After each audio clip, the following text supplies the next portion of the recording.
Hello everyone, welcome to Okul India के सबसे affordable learning platform में आप सभी लोगों का एक बार फिर से बहुत बहुत स्वागत है।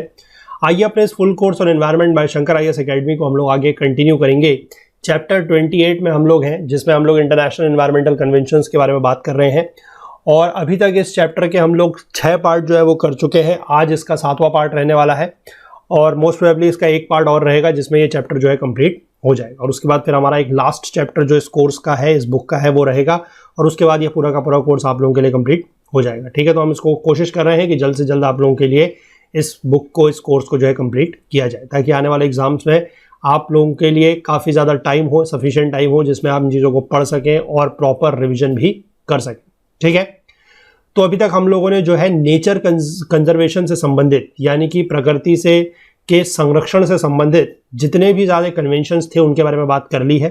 ठीक है, अब हम लोग जो है आज हम लोग बात करेंगे हजार्डियस केमिकल से संबंधित कुछ, हजार्डियस केमिकल या हजार्डियस मटेरियल से संबंधित कुछ कन्वेंशंस के बारे में, और इसी तरीके से फिर हम आगे बढ़ेंगे। हमारे पास अभी लैंड से संबंधित यानी कि एक डेजर्टिफिकेशन से संबंधित कुछ कन्वेंशंस हैं और इसी तरीके कुछ कन्वेंशंस और हैं जिनको हम इस लेक्चर में और अगले लेक्चर में लेंगे और इस चैप्टर को कंप्लीट कर लेंगे। तो आगे बढ़ने से पहले मैं आप सभी लोगों से एक बार फिर से रिक्वेस्ट करना चाहूँगा कि जो लोग इस कोर्स को, इस वीडियो सीरीज को फॉलो कर रहे हैं, जिनको ये पसंद आ रही है, वो ज़्यादा से ज़्यादा वीडियोस को लाइक करें, ज़्यादा से ज़्यादा शेयर करें अपने दोस्तों के साथ, कलीग्स के साथ, ताकि हमारे इन कोर्सेज का जो फ़ायदा है वो ज़्यादा से ज़्यादा लोगों तक पहुँच सके। और बाकी जो लोग चैनल पर नए हैं, जिन्होंने अभी तक हमारे चैनल को सब्सक्राइब नहीं किया है, मैं उन लोगों से भी रिक्वेस्ट करूँगा कि आप लोग चैनल को ज़रूर सब्सक्राइब कर लें और बेल आइकन प्रेस करना ना भूलें, ताकि हमारी तरफ से जब भी कोई नया वीडियो पोस्ट हो तो उसका नोटिफिकेशन आप लोगों तक पहुँच जाए।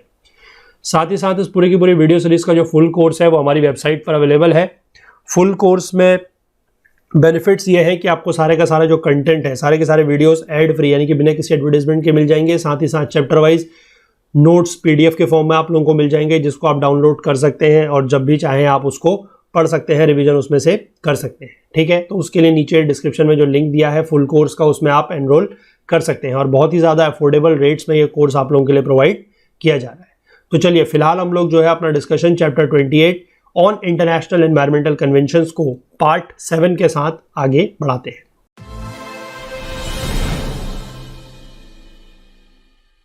देखिए, हजार्डियस मटेरियल को लेकर जो सबसे पहला कन्वेंशन है वो है स्टॉकहोम कन्वेंशन ऑन पीओपी। ठीक है, पीओपी मतलब ये जो घरों में दीवारों में पीओपी लगाते हैं, ये वो नहीं है। ठीक है, प्लास्टर ऑफ पेरिस नहीं है ये। पीओपी मतलब है यहाँ पर परसिस्टेंट ऑर्गेनिक पॉल्यूटेंट्स। ठीक है, अब ये चीज़ क्या होती है उसको हम समझेंगे। तो सबसे पहले देखिए, जो स्टॉकहोम कन्वेंशन है ऑन परसिस्टेंट ऑर्गेनिक पॉल्यूटेंट्स, या इसको पीओपी बोला गया है, इसको अडॉप्ट किया गया था एट द कॉन्फ्रेंस ऑफ प्लेनिपोटेंटियरिस। ठीक है, अब ये बहुत ज़्यादा टेक्निकल नाम है, इसको याद रखने की कोशिश मत कीजिएगा और परेशान भी मत होइएगा अगर याद नहीं हो रही है तो। ठीक है, कॉन्फ्रेंस का नाम याद रखने की ऐसा ज़रूरत नहीं है।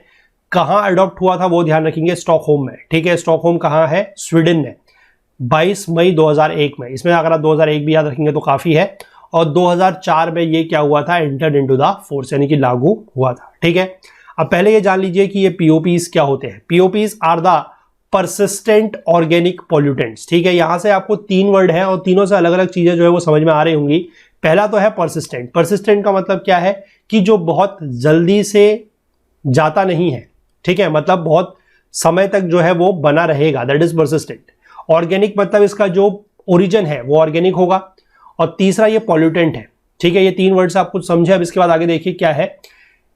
पीओपीज जो है ये ऑर्गेनिक केमिकल सब्सटेंसेज हैं जिनका कार्बन बेस्ड है, क्योंकि ऑर्गेनिक है तो मतलब कार्बन बेस्ड है। ठीक है, दे possess a particular combination of physical and chemical properties such that once released into the environment they, ठीक है, इनमें कुछ फिजिकल और केमिकल प्रॉपर्टीज का एक पर्टिकुलर कॉम्बिनेशन होता है कि जब इनको एक बार अगर एनवायरनमेंट में रिलीज किया जाए तो क्या होता है।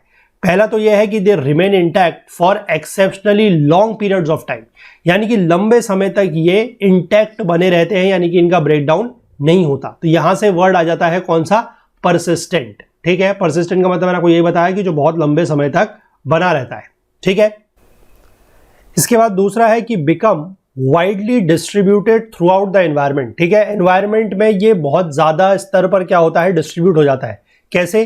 नेचुरल प्रोसेसेस जैसे कि सॉइल, वाटर और मोस्ट नोटेबली एयर। अब जैसे मान लीजिए एनवायरमेंट में ये रिलीज होता है, ठीक है, क्योंकि केमिकल है तो रिलीज होता है, तो एयर के थ्रू ये बहुत ज्यादा दूर तक पहुंच सकता है। ठीक है, और तीसरी बात क्या है कि एक्यूमुलेट होता है लिविंग ऑर्गेनिजम्स के फैटी टिश्यूज में, ठीक है, एक्यूमुलेट होता है including humans and are found at higher concentrations at higher levels in the food chain. जो फूड चेन होती है उसके जो हायर लेवल या हायर ट्रॉफिक लेवल होते हैं वहां पर इसकी जो कंसंट्रेशन है वो भी ज्यादा होती है, ठीक है।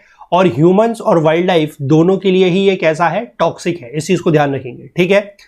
इसके बाद पीओपीज जो है वो लिविंग ऑर्गेनिजम्स में अनदर प्रोसेस जिसको बायो एक्यूमुलेशन बोला जाता है उसके थ्रू कंसंट्रेट होता है।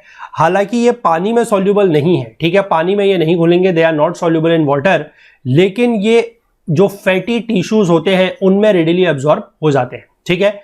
और इनकी जो कंसंट्रेशंस है वो मैग्नीफाई हो सकती है अप टू 70,000 टाइम्स। आपने एक टर्म पीछे पढ़ा है, जब हमने शुरुआत में फूड चेन वगैरह के बारे में बात करी थी तो हमने एक टर्म पढ़ा था दैट इज बायो मैग्निफिकेशन, कि किस तरीके से अगर कोई भी केमिकल इस तरीके का सब्सटेंस जो फूड चेन के लोअर लेवल पर एंटर करता है फूड चेन में और उसके बाद जैसे जैसे फूड चेन आगे बढ़ती जाती है तो हायर ट्रॉफिक लेवल पर उसकी जो कंसंट्रेशन है वो बहुत ज्यादा बढ़ जाती है, that is known as biomagnification. तो सिमिलरली यहां पर लिखा गया है कि इनकी कंसंट्रेशन जो है वो 70,000 टाइम्स यानी कि 70,000 गुना तक बढ़ सकती है, ठीक है। अब इसमें देखिए पहले जब ये कन्वेंशन था तो कुछ 12 इनिशियल पीओपीज थे, ठीक है। Initially 12 POPs have been recognized as causing adverse effects on the humans and the ecosystem, ठीक है। पहले जो थे सिर्फ 12 POPs को आइडेंटिफाई किया गया था जो कि ह्यूमंस और इकोसिस्टम के लिए क्या थे, उनके ऊपर एडवर्स इफेक्ट कॉज कर रहे थे, ठीक है। और इन 12 POPs को 3 कैटेगरी में क्या किया गया था, रखा गया था। वो कौन कौन सी 3 कैटेगरी है देखिए, सबसे पहला है पेस्टिसाइड, दूसरा है इंडस्ट्रियल केमिकल और तीसरा है बाय प्रोडक्ट्स, ठीक है। तो अब इन 12 को आप देख लीजिए कौन सा किस कैटेगरी में आता है। जैसे सबसे पहले आ गया एल्ड्रिन, ठीक है। अब ये होते क्या है इससे ज्यादा समझने की आपको जरूरत नहीं है, पेस्टिसाइड्स मतलब ये पेस्टिसाइड्स होंगे, कीटनाशक, ठीक है। एल्ड्रिन, क्लोरडेन, डीडीटी, डाइएल्ड्रिन, एंड्रिन, हेप्टाक्लोर, हेक्साक्लोरोबेंजीन, मायरेक्स और टॉक्साफिन, ये पेस्टिसाइड्स थे।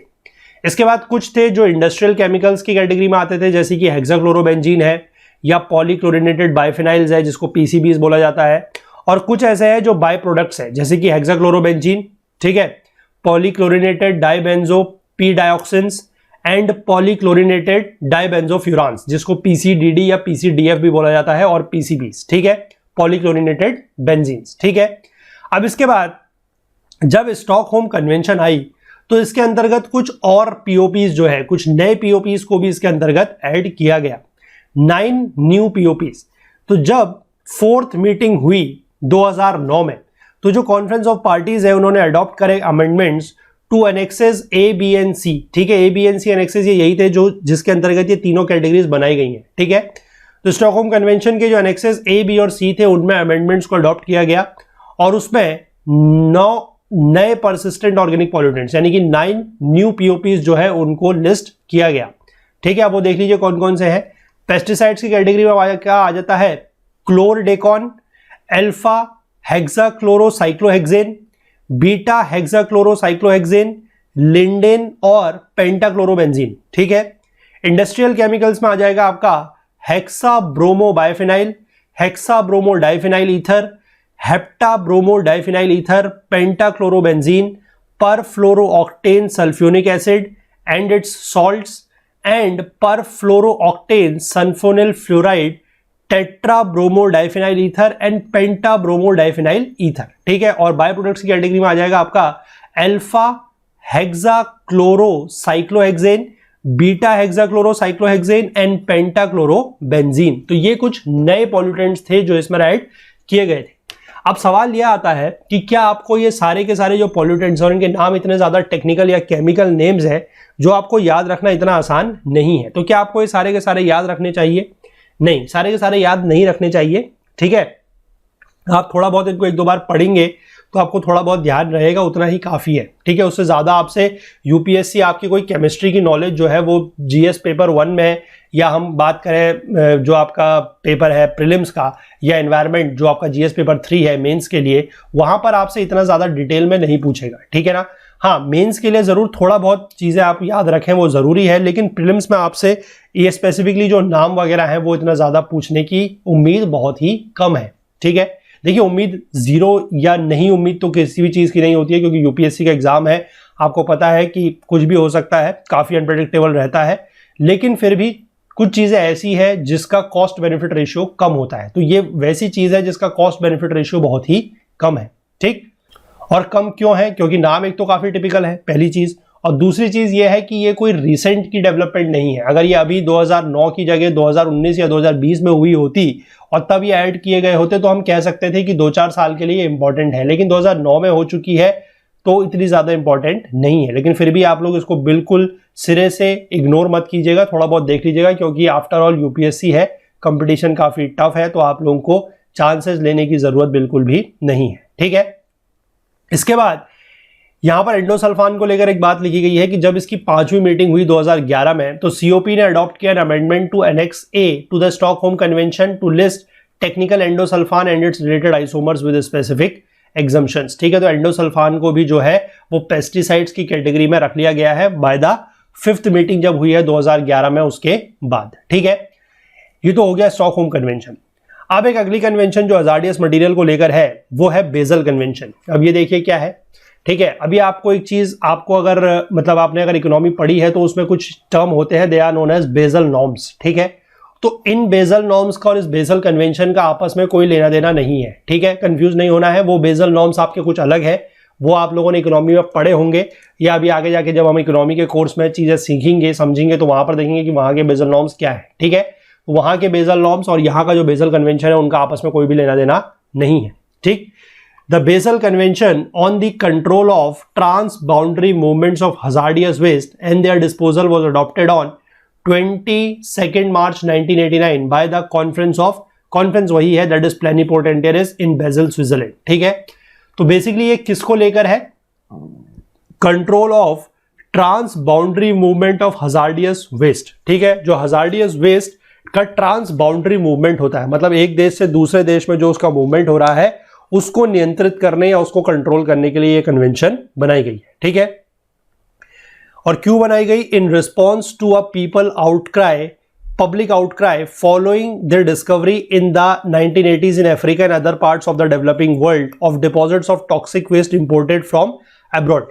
क्योंकि 1980 के दशक में क्या हो रहा था, जो अफ्रीका या बाकी कुछ और डेवलपिंग कंट्रीज थी, ठीक है, वहां पर इस तरीके का टॉक्सिक वेस्ट जो था वो जो डेवलप्ड कंट्रीज थी वहां से टॉक्सिक वेस्ट ला के वो इस तरीके के डेवलपिंग कंट्रीज में क्या कर रही थी, डिस्पोज कर रही थी। तो इस तरीके के डेवलपिंग कंट्रीज में इस तरीके का टॉक्सिक वेस्ट जो था वो बहुत ज्यादा बढ़ने लगा था, तो इसको लेकर ये बेसल कन्वेंशन बनाया गया है। इसका ऑब्जेक्टिव क्या है? ह्यूमन हेल्थ और एनवायरनमेंट को प्रोटेक्ट करना है against the adverse effects of hazardous waste. जो हजार्डियस वेस्ट है उसका जो एडवर्स इफेक्ट है उसके अगेंस्ट में ह्यूमन हेल्थ और एनवायरनमेंट को क्या करना है, प्रोटेक्ट करना है। In scope of application covers a wide range of waste defined as hazardous waste based on their origin and or composition and their characteristics, ठीक है। यानी कि इसमें काफी सारे वेस्ट ऐसे हैं जो हजार्डियस वेस्ट के अंतर्गत आते हैं और किसके आधार पर उनको इसके अंदर रखा गया है, उनका जो ओरिजिन है, ठीक है, जो उनकी कंपोजिशन है या फिर जो उनका कैरेक्टरिस्टिक्स है उसके आधार पर, ठीक है। As well as 2 types of waste जिसको डिफाइन किया गया है। अदर वेस्ट वो क्या है, हाउस होल्ड वेस्ट और इंसिनरेटर ऐश, ठीक है। हाउस होल्ड वेस्ट मतलब जो घर का कूड़ा वगैरह होता है वो, और इंसिनरेटर वगैरह मतलब जो आपको पता है इंसिनरेटर क्या होता है, किस तरीके का मशीन होती है, डिवाइस होता है जिसमें चीजों को जलाया जाता है और उससे जो राख निकलती है, ठीक है ना, उसका जो ऐश है वो भी एक तरीके का वेस्ट है, तो उसको अदर वेस्ट में रखा गया है, ठीक है। इसके प्रिंसिपल एम्स की अगर हम बात कर ले तो वो क्या है, the reduction of hazardous waste generation and the promotion of environmentally sound management of hazardous waste wherever the place of disposal। यानी कि hazardous waste के जनरेशन को कम करना है, ठीक है। सिर्फ डिस्पोजल को लेकर बात नहीं हो रही है कि इस तरीके के वेस्ट का जनरेशन भी हमें कम करना है, और साथ ही साथ hazardous waste का हमें क्या करना है, इन्वायरमेंटली साउंड तरीके से मैनेजमेंट करना है, ठीक है, उसको बढ़ावा देना है और जहां पर भी इसका डिस्पोजल हो रहा हो वहां पर।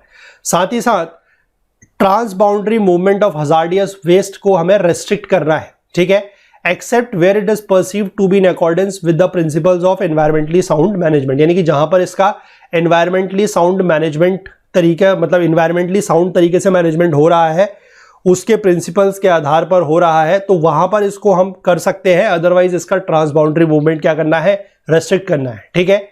A regulatory system applying to cases where transboundary movements are permissible, और जहां पर transboundary movement permissible भी है वहां पर कुछ regulatory system जो है वो होना चाहिए। मतलब ऐसा नहीं है कि बिना किसी रेगुलेशन वगैरह के ट्रांसबाउंड्री मूवमेंट हो रहा है, ठीक है।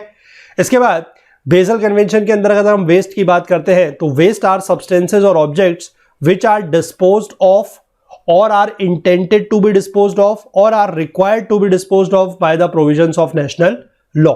यानी कि वेस्ट की डेफिनेशन क्या है अंडर द बेसल कन्वेंशन वो यहां पर दी गई है, ठीक है।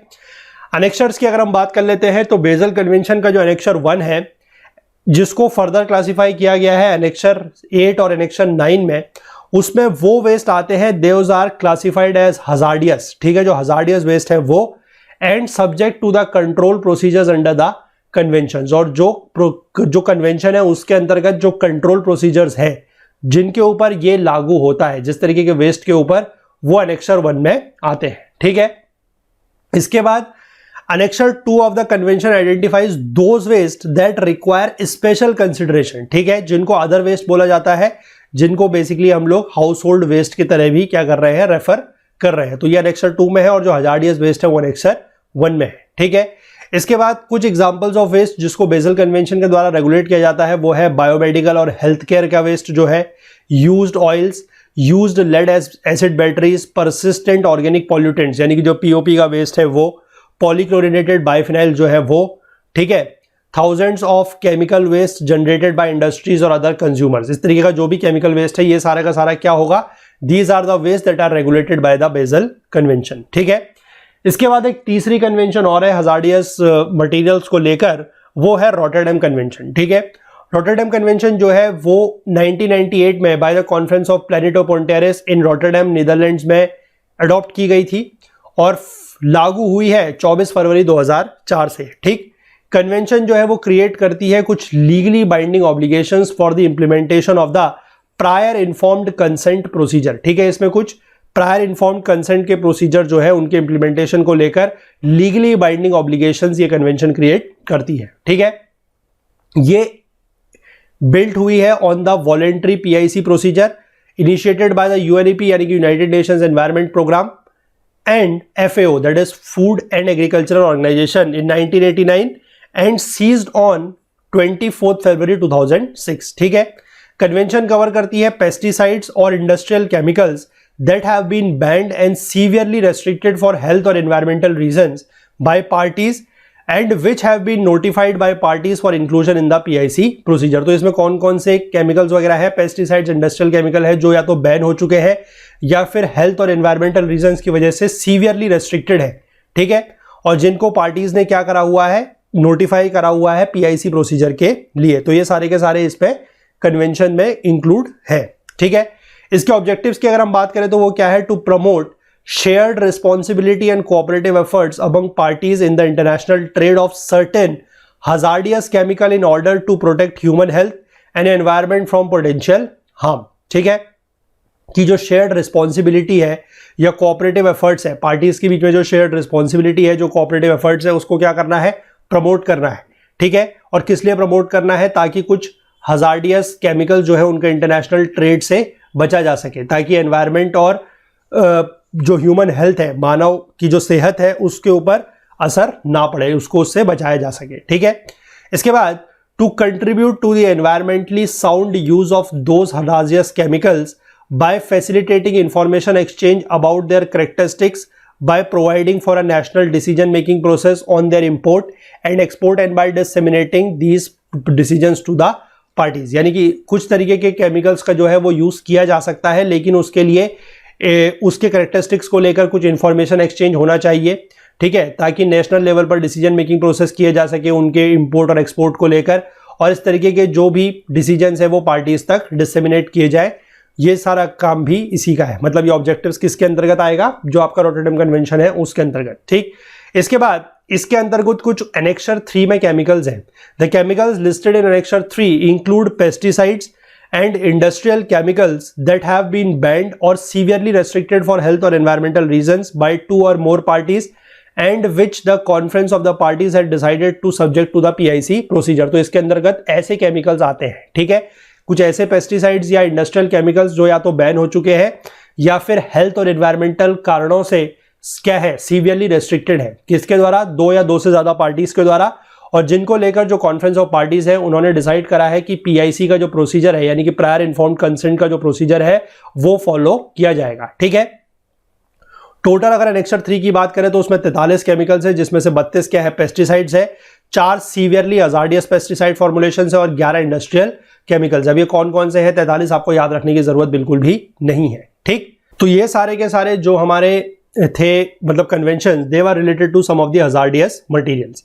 अब इसके बाद हम एक अगली कैटेगरी में जा रहे हैं जो है हमारी लैंड से संबंधित। ठीक है, लैंड के कंजर्वेशन से संबंधित या उससे संबंधित जो कन्वेंशन है उसके बारे में बात कर लेते हैं। That is UNCCD, that is United Nation convention to combat desertification.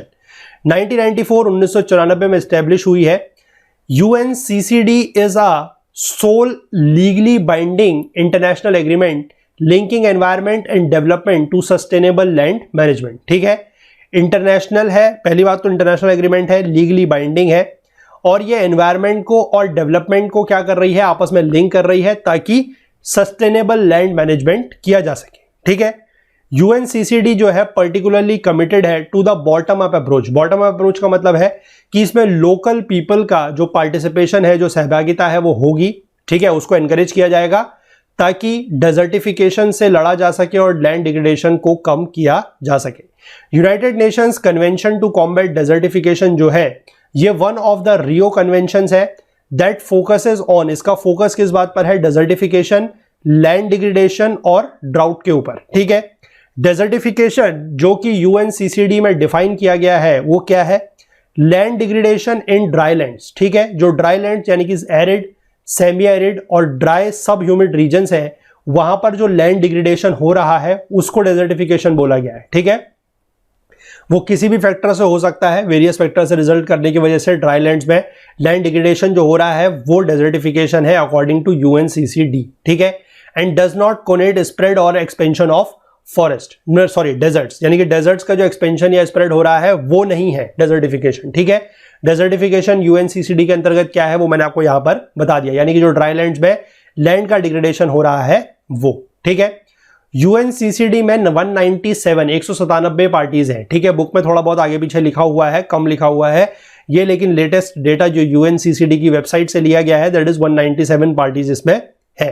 ठीक है, ये एक यूनिक इंस्ट्रूमेंट है जो रिकॉग्नाइज करता है लैंड डिग्रेडेशन को as an important factor affecting some of the most vulnerable people and ecosystems in the world.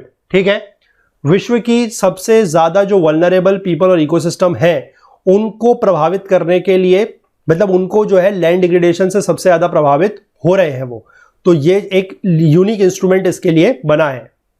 Convention जो है वो एम करता है किसके लिए, at adoption and can on implementation significantly contribute to achieving the millennium development goals as well as sustainable development and poverty reduction by means of arresting and reversing land degradation. यानी कि हम क्या कर सकते हैं कि मिलेनियम डेवलपमेंट गोल्स को achieve करने में भी कंट्रीब्यूट कर सकते हैं, साथ ही साथ सस्टेनेबल डेवलपमेंट और पॉवर्टी रिडक्शन भी कर सकते हैं लैंड डिग्रेडेशन को अरेस्ट करके। अरेस्ट करना मतलब जो लैंड डिग्रेडेशन हो रहा है उसको कम करना है, और उसको रिवर्स भी कर सकते हैं, यानी कि लैंड डिग्रेडेशन को हम लैंड को अच्छा बनाने के लिए भी यूज कर सकते हैं, मतलब उसको रोकें और लैंड को अच्छा बनाएं। ठीक है, इसके बाद जो ये कन्वेंशन है ये क्या प्रमोट करता है, सस्टेनेबल लैंड मैनेजमेंट को। ठीक है, सस्टेनेबल लैंड मैनेजमेंट को प्रमोट करता है as a solution to global challenges. ठीक है, ग्लोबल चैलेंजेस के सॉल्यूशन के तौर पर सस्टेनेबल लैंड मैनेजमेंट को बढ़ावा देता है। लैंड डिग्रेडेशन एक लॉन्ग टर्म लॉस है किसका, इकोसिस्टम फंक्शन का, and productivity caused by disturbances from which land can not recover unaided. यानी कि जब तक लैंड को कुछ मदद ना की जाए, लैंड पे कुछ काम नहीं किया जाए, वो अपने आप रिकवर नहीं होती है। तो इस तरीके की वजह से जो लॉन्ग टर्म लॉस होता है इकोसिस्टम फंक्शन का या प्रोडक्टिविटी का, उसको बोला जाता है लैंड डिग्रेडेशन। ठीक है, सस्टेनेबल लैंड मैनेजमेंट क्या है, is focused on changes in land cover and land use in order to maintain and enhance ecosystem functions and services. Sustainable land management इस तरीके के चीजों के ऊपर फोकस करता है, किसमें, लैंड कवर या लैंड यूज में जो चेंज है उसके ऊपर फोकस करता है, ताकि जो इकोसिस्टम फंक्शंस हैं उसको मेंटेन किया जा सके, सर्विसेज को एनहेंस और मेंटेन किया जा सके। ठीक है, आई होप कि यहाँ तक आपको चीज़ें जो है वो बिल्कुल अच्छे से समझ में आ रही है। बहुत ज़्यादा चीज़ें इंपॉर्टेंट मतलब है, लेकिन इतनी ज़्यादा डिटेल में आपको जाने की ज़रूरत नहीं है, ठीक है। हालांकि बुक में दिया हुआ है तो आपको पता होना चाहिए कि कौन सी चीज़ क्या है, और जितनी चीज़ यहाँ पर ज़रूरी है वो मैं आपको ज़रूर बता रहा हूँ। लेकिन मैंने आपको पहले भी इस कोर्स के माध्यम से कई बार ये चीज़ बोली है कि आप जब भी ये चीज़ें पढ़ रहे हैं, ये तो आपका एक बेस है। बेस मतलब आप कह सकते हैं कि ये थ्योरेटिकल पार्ट है, इसको आप अपना जो भी करंट अफेयर्स वगैरह है उसके साथ ज़रूर लिंक करके चलिएगा, क्योंकि एग्जाम पॉइंट ऑफ व्यू से वो चीज़ें भी उतनी ही इंपॉर्टेंट है, ठीक है। आपको बेसिक्स पता होने चाहिए, लेकिन जो रीसेंट डेवलपमेंट हो रहा है वो भी आपको उतना ही ज़्यादा पता होना चाहिए, तभी जाके आप एग्जाम में जो है वो अच्छा कर पाएंगे, ठीक है। तो उस चीज़ को आप लोग ज़रूर जो है साथ के साथ कवर करिएगा। तो चलिए इस पार्ट को इतना ही रखते हैं। इसमें थोड़ा सा चीज़ें जो है वो और हैं, जैसे कि आपको यहाँ पर दिख रहा है इंटरनेशनल व्हेलिंग कमीशन और कुछ और वियना कन्वेंशन, मिनामाता कन्वेंशन, इस तरीके की चीज़ें हैं, उसको हम अगले पार्ट में कवर करेंगे, और अगले पार्ट में ये चैप्टर जो है मोस्ट प्रोबेबली हमारा कंप्लीट हो जाएगा, ठीक है। चलिए, तो कंटेंट रिलेटेड आपको जो भी डाउट होता है, आप हमारा टेलीग्राम का जो ग्रुप है that is Okul GS UPSC discussion forum, इसको ज्वाइन कर सकते हैं। इसका लिंक आपको नीचे डिस्क्रिप्शन में मिल जाएगा, या फिर आप इसको टेलीग्राम में सर्च करके भी ज्वाइन कर सकते हैं, और अपने जो भी डाउट्स, जो भी क्वेरीज हैं वो आप हमसे यहाँ पर पूछ सकते हैं। फुल कोर्स में एनरोल करने के लिए जो लिंक है वो भी नीचे डिस्क्रिप्शन में है, उसमें आप एनरोल कर सकते हैं। बहुत ही अफोर्डेबल रेट्स पे कोर्स आप लोगों के लिए प्रोवाइड किया जा रहा है। कोर्स को एक्सेस करने में या कोर्स को परचेस करने में आपको कोई भी अगर टेक्निकल क्वेरी आती है तो आप हमसे व्हाट्सएप के थ्रू इस नंबर पर, या फिर हमारी ओकुल हेल्प डेस्क की जो ईमेल आईडी है दैट इज support@okul.co, उस पर भी हमसे जुड़ सकते हैं और अपनी बात हमसे जो भी प्रॉब्लम हो रही है वो बता सकते हैं, ठीक है। बाकी अपनी कोई भी बात हम तक पहुंचाने के लिए, या कोर्स से संबंधित फीडबैक्स देने के लिए, या जो भी और बात है, आप हमसे कुछ भी और बात शेयर करना चाहें तो उसके लिए आप हमें सोशल मीडिया यानी कि फेसबुक, इंस्टाग्राम, लिंक्डइन और ट्विटर के माध्यम से भी अपनी बात हम तक पहुंचा सकते हैं। तो चलिए मिलेंगे अगले लेक्चर में, और मोस्ट प्रोबेबली अगले लेक्चर में हम लोग इस चैप्टर को जो है कंप्लीट कर लेंगे। तब तक के लिए अपना बहुत बहुत ध्यान रखिएगा। Please do take care of yourself. Thank you, have a nice day, bye bye.